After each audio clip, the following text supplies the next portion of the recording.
Hello, everyone, and welcome to episode 3 of the Free Agents podcast. My name is Matt, and today we have our first guest. I'm very excited to announce we have a 4-year college athlete in our midst. We have a fellow classmate, a fellow graduate of New York University, an esteemed colleague, to say the least. We are joined by Liz Carter. If you are listening, please clap silently to yourself. We are very thankful to have her here on the podcast. How are you doing on this fine Monday afternoon? Pretty good. The post-grad life is weird, but I guess we're here. So thank you for having me. Fair enough. Very true. I also second that statement. Just very quickly, before we get into anything, I think that it's fair to say that a fair bit has happened since the last time we have podcasted, and mainly being that Andrew and I's Golden State Warriors have been eliminated from playoff contention. So just a quick word on the man himself, Stephen Curry. It's not your fault. You did everything you could. Steph, if you're watching, I'm supporting you today. Yeah, just come to the Lakers. You won't have to worry about that. Brandon, shut your mouth. The right team now. was not built properly. There were just not enough NBA players on the roster. So no, Steph, it's not your fault. We enjoyed what you did. It was very special to watch. Draymond, let's work on those layups. Let's try to make shots within 2 feet next season. All right, bud. Once Clay comes back, hopefully I was about to say, sets everything back on the right track. Yeah, once Clay's there, we won't have to worry that much about the 2-foot Draymond shots. But besides next year's our year. You should make those. Definitely. But next year's our year. And I would say that's the last on this topic that we'll discuss today. I think that Andrew and I are in the 4th stage of grieving, and just need some time to think about, what's been done. So it's just pain, man. Back to our esteemed guest. Apologies for that detour. It just needed to be done for the catharsis that we needed given the big loss. However, as mentioned earlier, you were a collegiate softball player. First of all, how was that experience? Would you recommend to a friend? That's like putting me on the spot there. No, I had a great time. It was definitely like a huge dream of mine to play college softball. Watched the Women's College World Series growing up, which apparently we're talking about today as well. And I spent 6 years of my life just like playing softball in the summer and driving 2 hours to New Hampshire to practice. And then I made it to NYU, and then I played 2.5 years. And then actually I rode the bench for 2.5 years, and then COVID happened. So, yeah. Well, but as a whole, I think, like, did you genuinely enjoy like going through? Because I know a lot of people talk about, being a student athlete is like one of the hardest things to do. And I agree, it is one of the hardest things to do. But like as a whole, that experience, did you enjoy that like completely? No, absolutely. I like some of my best friends ever are people that I met through softball. And like all of my teammates here at NYU, I should say, we're great. And I just have so many friends now that like I'm going to have for the rest of my life. We joke all the time about like college is where you meet your bridesmaids, right? Apparently that's a thing that girls have to think about. And I definitely have bridesmaids out of this whole softball experience if I ever get married. So I definitely enjoyed it. Definitely would recommend if you want to sacrifice your social life. So hey, I did that anyway, and I wasn't even on a sports team, so don't even worry about it. It must be nice to have that type of friendship security. I'd say that I envy you a little bit, but that's great. I think that as someone who also aspired to be a college athlete and didn't necessarily get to live out those dreams, I'm sure that a lot of other people can look at your experiences and say, okay, like this is a model for me. Especially as someone who was definitely going to be like the 30th guy on the roster. That was going to be my spot. I was going to sit at the end of the bench and just warm the seat until someone else who was bigger and stronger than me. Hey man, nobody would give better high fives than you, Matt. Nobody. You just need some of those locker room guys. It's important. Exactly. No, exactly. I was a culture I was person. bullpen catcher, and it was like the best thing ever. So Well, we appreciate that. I'm sure that your teammates did as well, because someone's got to do it. The dirty work is something that Yep. no one wants to do. So I'm sure they're incredibly thankful. But on the topic of college softball, we've heard that Yes. you've been watching a lot of the college playoffs, or as you've coined it to me, the college softball March Madness. So why don't you Yes. detail what exactly is going on, how they can Right. tune in, and why they should tune in? Okay, so I don't actually know how the format for a lot of other tournaments work, but with softball, they have the round of 64 is actually a regional setup where you have regionals of 4 teams, and then they play a double elimination bracket.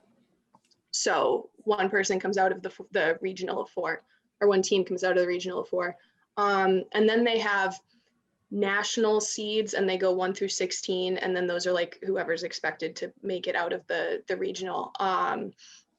So the really interesting thing this year was that Washington softball was seeded 16th when they really should have been much higher. They came in second in the tournament in 2018, and they've been a contender for the last couple of years. And being seeded last out of the national seeds was just absolutely ridiculous.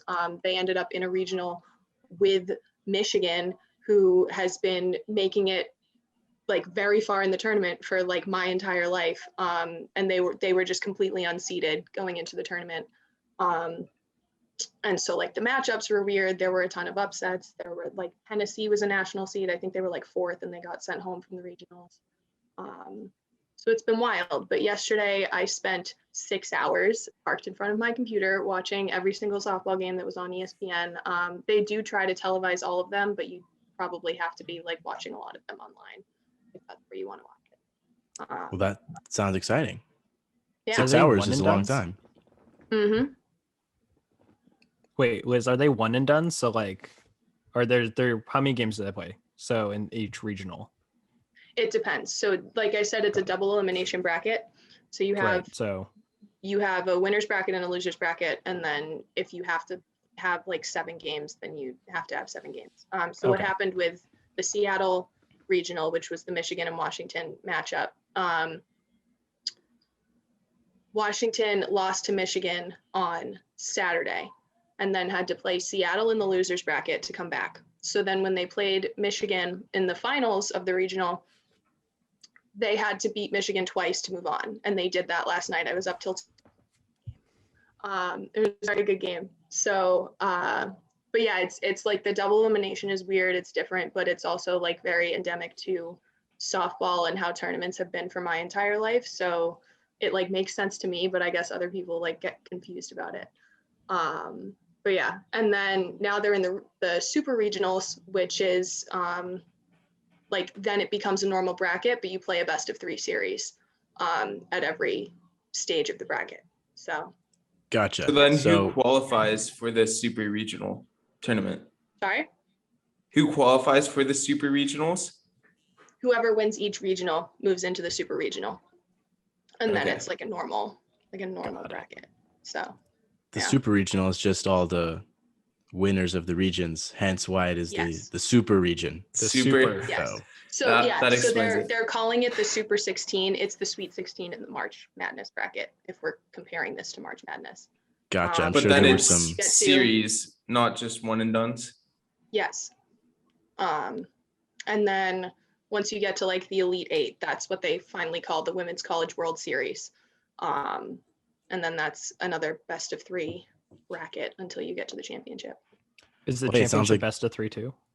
Yes, it's all best Got of 3 it. from here on Oh, out. it's all best of Sorry. 3? Okay, got it. Yeah, well, Yeah. that's like college. The college baseball does something similar, but it sounds like there's a lot of games left, which is Oh, good to yeah. hear, because Yeah. that means I can hop on and start watching Exactly. this. You Because, should, yeah. as all 3 of us are currently 4, maybe are unemployed, we have things to do now. We can watch We have things, all the time in the better world to do that. ourselves. Exactly. Yeah. I'll be up until 2 a.m, like Liz, and consume softball. So who are the players to watch? If you're to give Players us to the crash course here. Right. So Washington has this girl, Sis Bates, who's the shortstop, and she's absolutely insane. She's like, if there was a Defensive Player of the Year award, there is not, but if there was, she should win it. Just absolutely, anytime the ball's near her, you know she's making that play. Gabby Plain is the pitcher for Washington. She's been an ace since her freshman year, and she took last year off because she's on the Australian national team and she was going to be in the Olympics, and then COVID. So now she's technically a senior, but she's coming back next year. She's insane. Same with Rachel Garcia on the UCLA team. She is the Team USA pitcher. She's a super senior right now. And then those are like the big players from the last couple of years. And I haven't made any bets, but if I would, it would be UCLA and Oklahoma in the finals. It was UCLA and Oklahoma in the finals in 2019, and UCLA beat Oklahoma. So that's definitely going to be a grudge match, but I'm kind of expecting it to go that way. I don't know who's going to win, but I could see that being a repeat. All right. Well, I would say Brandon is a betting man, so I think that Yeah, he'll get in on that I was action. actually trying to find the odds right now. The odds for that wasn't successful yet, but let us know when you get those. Let us know. Yeah, we can talk about the betting odds that have been projected by Liz and run them by our resident betting expert, Brandon. But on the topic, I should also say, Tom Brady's niece is on the UCLA team, and she's doing some big things. She's a redshirt freshman. Her name is Maya Brady. So it's like her and Rachel Garcia are insane on UCLA, and that's why I think they're like going to the finals. Some championship genes right there. Yes, exactly. Championship blood right there. And you are from New England, so there might be some. That's why I had to say it. Yeah, you had to mention Tom Brady in there. Well, hey, go Tom Brady. He's from the Bay Area, so we. It's true. Me and Andrew have a soft spot for a San Mateo kid like Tom Brady. Yeah, that's right. And he was a Michigan man. He was a Michigan man. Go Blue. I'm obligated to say that my brother went there for grad school, so must be nice. It's mandatory. But on the topic of women's sports, I think we're all aware that the WNBA has just recently tipped off. Sabrina Ionescu, I have merch of hers. Another Bay Area legend. She's balling out. Way out there. Ratings are doing well. People are taking notice, which is great. Absolutely great to see. However, I'm wearing my Atlanta Dream shirt today. There you go. Look at that. New ownership, thank God. Oh, yeah. Oh man, that. But as we just discussed, like Andrew, Brandon, and I were not familiar with the college softball tournament going on. Is there anything that we, or not that we should be doing differently, but is there something that like these networks that should be doing differently to advertise these events? Because this seems like a big deal, but I've been watching ESPN and I just haven't really seen anything about it. So is there something that you think is missing, or is it just the NBA playoffs are going on and they don't have the resources? Yeah, I don't know. It's hard because I feel like I've literally been following the World Series since I was 12. So I have always been very much aware of it. And like basically once May rolls around, we're just checking all of the ESPNs for whatever game is on. And now that I don't have cable, I just literally go on the NCAA website and click on the bracket, and whatever game is live, I'm watching. So I don't really know exactly what they're doing to advertise it because I just always find it. Gotcha. I know that the viewership has been growing a lot in recent years. I remember they were on ESPN1 in like the finals, and that had to get moved because there was a Red Sox Yankees game. So they moved to ESPN2, but that was like the only thing that was going to move the game at that point in time. So they're doing well, especially on the softball side. Softball is becoming like a big college women's sport. I think they're behind basketball. But yeah, just more representation, more broadcast times, more good broadcast times when people are actually going to watch. Branding, advertising, all of the above. I look forward to watching some of those games, though. For real. Yeah, same. I'm glad that I know those are on, because to be honest, there are times where baseball will be kind of slow for me, but softball it's kind of lit. Softball moves so fast. It's much faster pace. It's much faster, yeah. Like Brandon and I went to legit. a softball game. for NYU. Yeah, you That's guys true. got to. We went to that The one. one time I came We off got the to bench, you got to see me play. Yeah, and you That hit was a very double. exciting. I did. It was You this smashed a close to the double. top of the fence. Yeah, I know. That was exciting though. I did enjoy watching that softball game like a lot. So Hey, congratulations on the double. I didn't hit many of those in my Thanks. career. I was a pitcher It's only, okay. baby. So I was not My about that baseball hitting career life. ended first grade, I think. I got my 2 front teeth knocked out and never played again. So I there you go. played What, in a T-ball, fight or but what? No, I played go first past. base, and there was a grounder that went to the second baseman. This guy turned out to be a pitcher for our high school who threw like really hard, but he was playing second, threw the ball as hard as he could at my face. I caught it, but then the ball went back, hit my 2 front teeth, and then everyone was on their hands and knees looking for the teeth for about 10 Wow. minutes. Yeah, it was All right. Well, piece of traumatic. advice. I'm sorry this is gonna go on the internet, but don't tell that story like that to other people because it's gonna make you No, look. it's fine. Okay. It's fine. It's You're fine? fine. Okay. I I'm accept. just saying, like, you I could accept make I it had a- no baseball prowess. you can No, make you it a could make much it like better a- story. Yeah, like it'd be Like, badass. Like, yeah, I hit a They home run. threw and, out like, one of your teammates in first grade, and you had to stand up for him. You got in a fight. You knocked the other guy out, but before you did, one of his teammates just got in a good shot to you, knocked Yeah, out. you No, went what like full Astros. You went like what actually full happened Astros was I hit a brawl. 3-0 home run on a off a position player Grand slam. grand Oh. slam and did a bat flip there, and it didn't get it wasn't received well. So Yeah, I had mean, a I guy guess just come up and on that topic, Liz, do you have any strong feelings about the way that baseball is attempting to kind of rebrand itself? Because I'm sure you now can see kind of as someone who consumes softball, I know there's the Athletes Unlimited League that I know that you had been watching. Is there any like differences that you see in how baseball is trying to like rebrand themselves? And do you think it's succeeding? I don't know. I've kind of fallen off on baseball for a while now. Last time I really seriously followed it was when the Red Sox were in the playoffs because Red Sox. Fair enough. yep. But yeah, I don't like, and I think it's because of softball and because of how fast it moves and how much more engaging I find it to be that I just don't care enough about watching whatever it is, 182 baseball games anymore. I feel like they got to figure out how to move the pace up and get it going faster.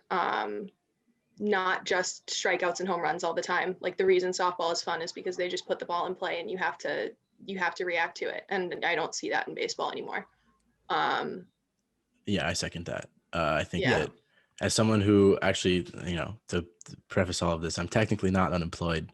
I have a job. I work for the Brooklyn Cyclones. What But a it's revel- part-time. what a It's reveal here. part-time, so it doesn't count. And I already had the job like 2 years ago, so I got rehired. It's not as if I procured a new opportunity, so I don't count it. It didn't come from this podcast, but- is what you're saying. No, Yeah. no, it did not. But the interesting thing is there's obviously no commercial breaks in these games because they're televised. They have like time to warm up and that's it. So even the long game that I worked yesterday, which was a 12-inning game, was pretty fast up until like the 7th inning when the pitchers kind of lost control. But that was 3 hours and 14 minutes for a 12-inning game, which seems to be like a pretty good length because that means the 9-inning games are usually 2.5 hours. The short ones are 2 hours flat. So it seems like what's sucking up so much of this time is the space they allocate for corporate stuff or the between innings, like the kiss cam, which they definitely can't do now because Yeah. the Roni. Yeah, But exactly. just the fan cam that I would say, I don't know about you guys, but I was never one that was like, oh, I need to be on the Jumbotron. I was kind of like, all right, I'm just here to watch the game. I don't need to take my shirt off and swing it around like a towel and try to get on the Jumbotron. So I think that a lot of the pace just comes from the fact that it takes so long to get these guys back on the field. Like it might be different with softball now, especially because they are on the big network. So they might have to have the same like corporate time. But I've noticed a huge difference in just how the pace works when there's no ads because they just get on the field. Like these guys want to play. Like you notice it with football a lot more when you go to a game, but like the ad time is really long and these guys are just standing on the field, just waiting to play. It's a lot of standing. Yeah. So Yeah. there is a pace problem. I don't think they're solving it in the right way by trying to limit mound visits, or extra innings. I guess people are like warming up to that rule, but I just think it's kind of gimmicky. And like for the minor leagues, okay, fine. Like those games deserve to end early because they're young players. They should save their bodies. But, baseball doesn't have a clock. It shouldn't have like little gimmicks to make the game end. That's the whole point. Like I'm sure softball doesn't have an extra innings rule. They don't need it because stuff happens. I hope I'm not wrong because that will make me look really stupid. So it depends. I think it depends on which league you're playing in and where you are. Because okay, that's fine. I'm like right. depending on the situation, we have international tiebreaker where you put a runner on second base to start the inning. And then that just forces you to make a play. And I think they do that in the Olympics. They're playing around with doing it in the softball tournament, but I don't think it's a thing right now. Great. So I'm technically right. I'm technically right. Technically. That was we're giving you a technicality. Hey, no, but you needed the tangent. I needed to confirm that I wasn't just blowing smoke up of everyone who's listening to this. I'm also going to double check right now, but softball is in the Olympics upcoming, correct? Now. Yeah, it's in 2020. It's in Tokyo. They're trying to take it out for Paris. I think they might have taken it out for Paris. Really? Yeah. Interesting. No, okay. it's like, well, because the United States and Japan are like really usually the only teams that are contenders, and so it's kind of the rationale behind it is that it's always going to be USA and Japan in the finals, and that's not interesting to watch anymore. But the more that softball gets representation and the more visible it becomes, the more people actually want to play, and the more countries can actually like fund it and make it a thing. Well, I was about to say, isn't the Olympics like a great kind of platform for softball to get more exposure to other countries? I mean, taking it out seems like you're nipping in the bud already before it even gets a chance. Like, oh, exactly. Yeah, because the first time it was there was like 96, and then they've been putting it in the Olympics and taking it out, and then putting it in and then taking it out for the last couple of years. So by the same argument that you just made about, it's only the US and Japan, you can make that same argument for women's soccer. Yeah. I'd say that the past 3 or 4 World Cups have basically been the US and either Japan or like Sweden or this kind of selection of 3 countries that are basically the same. Yeah. And they play the US for the championship. So that logic it seems more like they would just rather not have to pay to put it on. However, I think that it's going to do quite well in the Olympics just because I think there's a real market for softball, especially because I think the game is like more exciting than people will give it credit for. Because imagine if like a baseball field was smaller, but the people were objectively just as talented, and there's even more unpredictability because like the fences are pretty short, and everyone's and it's a putting dirt the ball in infield, play. so the ball bounces. Exactly. So I'm and it's excited just to sped see. Up too. It's and that ball is technically not you soft. have to have and you have to have a faster reaction time than in baseball because of like the proportions of everything. Yeah. So. It's impressive. Softball is harder than baseball. You can watch it on ESPN Sports Science. I will check that out. And I don't doubt it because I remember when I used to play like the level before, it's like the second kid pitch league. So it's still 45 feet, which is the same as softball and a mound. And there were kids who were throwing like 75. And it's like impossible. It's so hard. Gaps, yeah.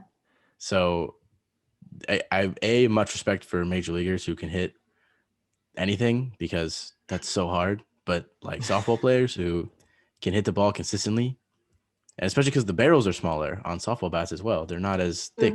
They're long, but they're not as thick. So it's impressive, and I think that people need to start putting some respect on, especially softball, but all, women's sports, and it's all sports, genuinely difficult. Sports. Sabrina Ionescu dropping triple doubles in a shorter game is incredibly impressive. So it needs to be, seen as an achievement and not like, I look at the Instagram comments like, they get back in the kitchen. It's like, all right, bud. Those comments are just the worst. All right, buddy. Yeah. You need to leave your room one time and, maybe you'll, smell the roses just one time. I think anybody who comments that you need to put them in to like play against these people, like these women who are they're just bots, ridiculous at the sports they play. And I mean, like, yeah, and they don't have humans, the right to say that. You know, they're probably chill. It's not like these people are, you know, all athletes are chill. But in the topic of women's sports, there was a huge ruling today that we would be remiss to not talk about. Olivia Moultrie, who, if you are not familiar, she was actually in a Nike commercial, which is how I first heard of her. She was in, I think it was the first COVID commercial that they came out with. She was like a soccer athlete. And I'm like, who is this? She looks like she's 12 years old. And she was 13 or 14 at the time. So I was correct in assuming that she was very young. But she's now in the Portland Thorns Academy. They have an academy. And she was basically like, why am I not playing for the senior team? I'm really nice. And so she went to court, took the team to court, took the league to court, saying I'm good enough to play for this team, and they won't let me because I'm not 18. If I were a boy playing in the MLS, I'd be able to play no matter what my age was. And if I was regardless of gender in Europe, I'd be able to play because they just put the best players on the field. And a court just recently sided with her today on their decision. She has a temporary restraining order, which is incredible to see because usually these leagues will just lawyer up and, you know, put some hush money up and the case goes away. So this is a huge ruling. I'm really excited to follow this more. But in regards to what we had just been talking about, could you see maybe, you know, I don't know if there's like a professional softball analog to any of this. I don't know if there's a league where you could kind of go pro at this age. But maybe for the WNBA or any of these, you know, the larger women's leagues, could you see more people like either foregoing college and just going straight pro, or the NWSL and other women's leagues kind of having to revise their structures to make sure that they're accommodating of people who are good regardless of age? Yeah, that's a tough one. I feel like, unfortunately, there's just not enough money in women's sports right now to forego a college education. I feel like, you know, you hear so many stories of male athletes who like don't have anything to do after a career-ending injury because they like played at some school where they didn't actually get a real education. Yep. And now they're like kind of screwed because they're not making that money. And I feel like as a woman in sports, there's not enough money as a professional to really justify not having an education because you always have to be looking for something on the side or doing something on the side and like using other forms of income.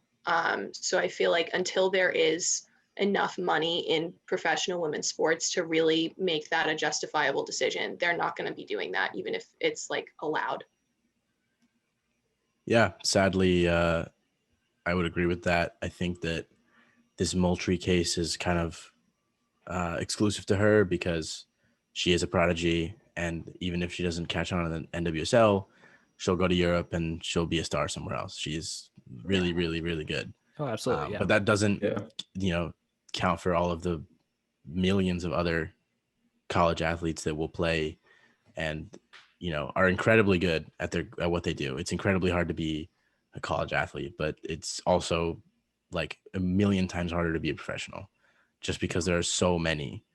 So unless those opportunities can present themselves and pay well enough to support yourself, I know that the WNBA just recently was able to pay their players like living wage and where they wouldn't have to work a second job in the offseason. Yeah. So I would agree with that. It sucks that that's the reality. And I hope that, you know, us talking about women's sports and us consuming women's sports will allow for more opportunities to be created, because I think us as a generation, like coming out of college now, are more interested in just consuming talent, regardless of what that talent looks like or what type of scale it's on. Because, you know, I had the WNBA League Pass 2 years ago, and I was like, this is nice. Like, it was $20.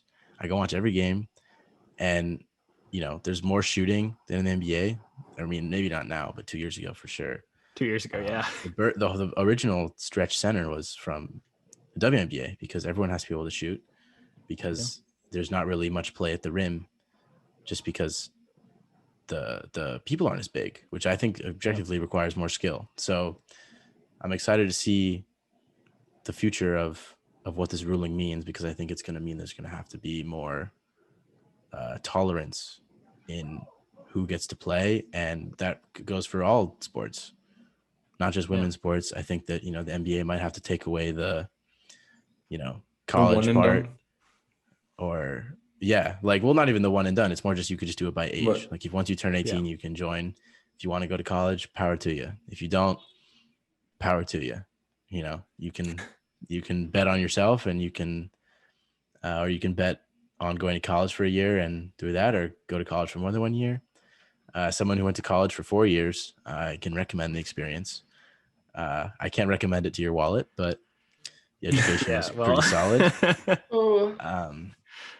But as all of us are done, I think a great conversation to end on would be living at home, because I'm actually about to move back home with my parents in a week, and I'm a little scared. I've been living a certain lifestyle that I don't know I can sustain, at home, while my parents can reprimand me for all my behaviors. You're lucky that you can't see my floor right now, because you can't see my floor. There is stuff all over the place. So for Andrew, and this is a question for Andrew and Brandon, because you have been living at home. What is your advice that you would give to me? I mean, the way I handled it was, I was like, when I came home, I was like, look, I had to make it clear, like, I needed my own space. Like I like you have like I got used to a certain way of living, and it was very much like, I need my own space, and I can't always just be like hounded all the time like I kind of was in high school. So that's kind of how I've dealt with it, like just making sure, like, okay, I have my own room. Like if I'm in my room, that's my room, that's my space, and that's pretty much just where I've been hanging out a lot of the times. If I'm like doing like classwork or anything like that, when I was in school, I was down here in this office, and like, again, this was my space. So that's kind of how I've handled it. But like, it's not as bad as you think it will be. It at certain points it's really nice. Like, oh, for sure, not having to pay for laundry. Yeah. Hey, I'm awesome. not and home cooked meals. Like home cooked meals, great. I'm no longer surviving on cup noodle. Like, yeah, don't think that I'm not excited, because I know my parents might listen to this. Like, I'm very excited to come back. My dog is at home. She's my best friend, 100%. But that hurts a little bit. I think it, making clear that they have a space is important.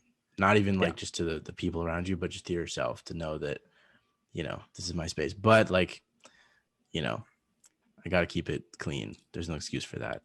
So, well, I got to adjust that anyway. No, but I still open it.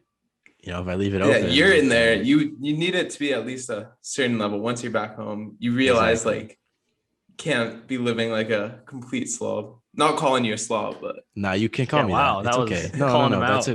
That's a pretty no, accurate I'm just saying, like, for how I was actually. So I mean, I've been living at home for over a year now again. So it kind of just feels like being back, but there definitely was a transition where, like, I don't know, I had to start focusing on like, okay, I can't just leave my stuff everywhere again. Everywhere. Like when I had my own apartment, I would just leave stuff out because I'm like, oh, I know where it's gonna be. But now, like, I would just get told by my parents, like, what the fuck? You can't just leave this here. So it's like, you got to put it I've worked on that. Put it back in the fridge. You can't just leave it out. Leave it out of the fridge. No, I mean, the hard part for me was like, I would put something somewhere, and then my mom would come along and like move it, and then you no can't idea. Find it. My mom does and then you're like, too. where did this go? It's no, but then when I ask, like, oh, have you seen it? And I'm like, well, then you should have put it away yourself. Yes. Oh that is exactly what my mom says. That's the She's worst. like, well, it wasn't put away, so I put it away. And I'm like, but I don't know where it is. Like, it's not put away. It's hidden at that point. Well, if I don't know where it is, away. it's hidden. That's the problem. It was put away, but it was just away somewhere that was not away. Yeah. That makes any sense. Galaxy brain kind of connection right there. But hey, I really appreciate the tips. I'm sure that if my parents ever listen to this, they'll be very thankful that you were giving me tips, because I'm sure that they're not looking forward to it as well. I'm quite the problem. So I was going to say, how are they feeling about that? Because I mean, they're my dad excited. was a little... you know, because they apparently they like to hang out with me from everything that they've said. But I think that they're excited until like I'll show up and, you know, I'll leave a dish in the sink instead of the dishwasher, and then not so excited. And all Not hell so breaks excited loose anymore. Yeah. But I think that just about covers it. But just to conclude, our good friend Andrew, co-host, is going into a little bit of a procedure tomorrow. A little bit. So It's good luck. a minor good one. luck to you, Thank brother. Thank you. We will be here on the other side.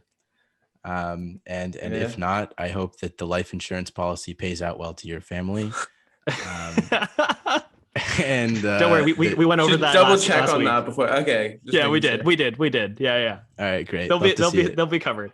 I will say though, like next time we come on, I'm hoping I get to keep. So like I'm getting, for everyone who doesn't know, I have a bar underneath my chest because my chest used to dent in. It's no longer dented in. It has a bar in it. I'm getting that out. And I asked them if I could keep it. And it's a 50-50 shot if I get to keep this bar. But if I do, I am definitely bringing it on the next podcast. Like you will get to see what was inside of me. Definitely excited to see that. Should get it made into like a sword or something. Well, we were thinking we're either gonna mount it like a stuffed, animal head, like over my bed, Yeah. Or we'll put it on my car, like as like horns on the front of my car. We'll figure it out. But you got options. You got options, brother. Oh yeah, but absolutely. We are with you, and appreciate it. Hopefully on Thursday you'll be back, but if not, we'll have a cool guest for you, me and Brandon. Yeah. But with that concludes episode 3. It better be a cool guest. And we appreciate you tuning in. We'll be back on Thursday. Yeah.